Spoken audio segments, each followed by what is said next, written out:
நம்ம இயக்குனர் பாரதி ராஜா போனதே இன்னமும் நம்ம அந்த இழப்பே ஒன்றும் நம்ம மறக்க முடியல. திடீர்னு பார்த்தா இப்போ இயக்குனர் பாக்யராஜுக்கு வந்து இந்த மாதிரி சம்பவம் நடந்திருக்கு. இன்னைக்கு காலையில் பார்த்தீங்கன்னா வாக்கிங் போயிருக்காரு. திடீர்னு நெஞ்சு வலின்னு சொல்லிட்டு அவங்க பார்த்தீங்கன்னா உயிர் பிரிஞ்சிருக்கு.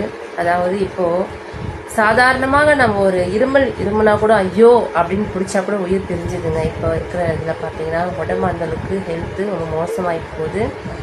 அப்போ இருக்கிற காலம் வந்து வேறு, இப்போ இருக்கிறது எல்லாம் மாறி போச்சு. உயிர் கூட பார்த்தீங்களா கேரண்டி இல்லை. சின்ன வயசு தான் அவருக்கு, 60 சம்திங் வயசாகுது. அதாவது இந்த இழப்பை வந்து நம்மளால் தாங்க முடியல. அந்த குடும்பத்தில் இருக்கவங்களுக்கு கண்டிப்பாக வந்து கஷ்டமாக இருக்கும். கடவுள் வந்து அவங்களுக்கு தாங்கிக்கிற சக்தியை கொடுக்கணும். இயக்குனர் பாக்யராஜ் சார் பார்த்தீங்கன்னா நிறைய படங்கள் எடுத்திருக்காரு. நிறைய காமெடி. அவர் எடுக்கிற படம்லாம் பார்த்தீங்கன்னா ரொம்ப இதுவாக இருக்கும், நல்லா இருக்கும் கதைகள்.